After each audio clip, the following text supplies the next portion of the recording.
In Ibibio cosmology, we don't just speak of life without speaking of Obot Emana. For those who are joining me on Facebook, okay? So today I'm talking to you about Obot Emana. So what is Obot Emana?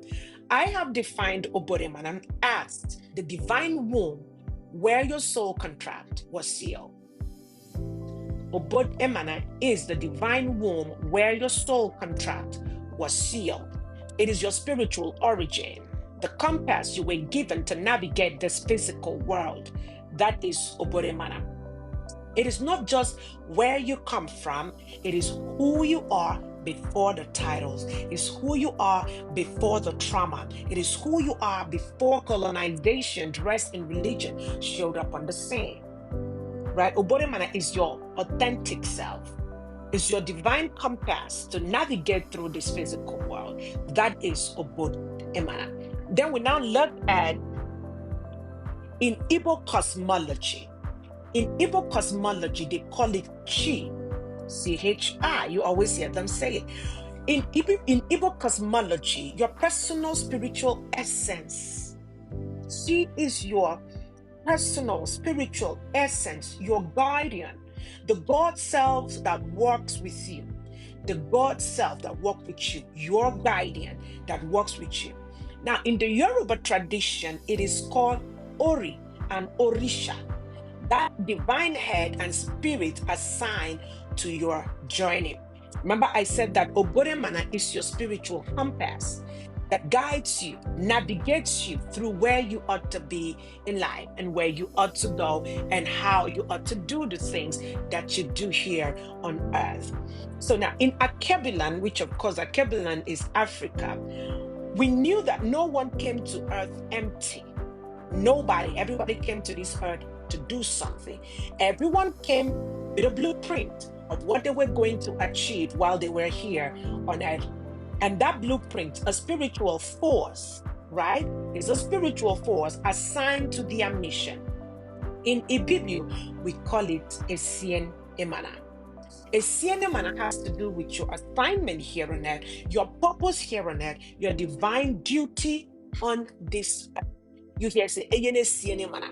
Sometimes people will say, do you Essien Emana? Meaning that the spirit force you came with to this earth is not good. That's why you see some people have the thwarted destinies, right? It has something to do with their Essien Emana. Sometimes somebody tampered with it. I want you to know this for truth, right? It has something to do with their Essien Emana. Sometimes somebody tampered with it. I want you to know this for truth.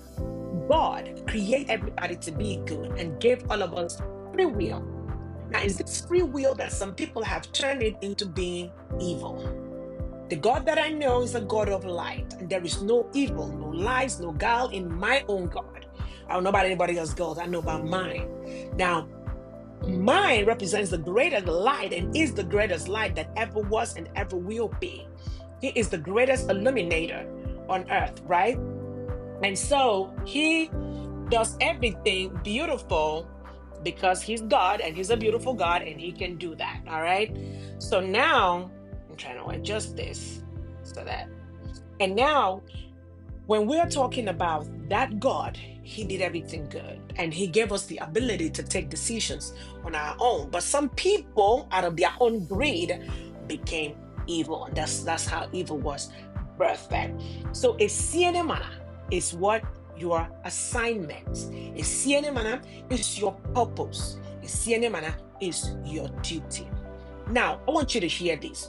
You cannot fulfill your destiny if you ignore the forces assigned to escort you. You cannot, you will not be able to fulfill your purpose here on earth, your destiny, everything you were meant to achieve here on earth if you ignore the forces that were sent to guide you here on earth. They were sent to escort you until your job here on earth is done. I hear some people say, there's nothing like that. Oh, it can never be. Why are you talking about this? This is not true. XYC, ABC, all that. My dear, it's a lie. I'm going to tell you because, as an Abia, as an Igbo, as a priestess and Manduta, I tell you for truth, for truth, not facts now, because truth cannot be erased. Facts, new research can come out, and that facts is done away with. But I can tell you the truth that when you are not aligned with your forces, you're not gonna make it. Chris Basiawa, you come be, I see you. If you don't align with your forces, you're not gonna make it through your destiny. Now, the only way you're gonna make it through, you're gonna say, everybody that are doing this and doing that, some people have gone to do juju to get to where they are. I'm talking about malevolent Ibok, because everything that was created was impaired. There's good and there is bad. There's darkness and there is light, right? And so there's some people who just want it now, and they want to get it now. In our ancient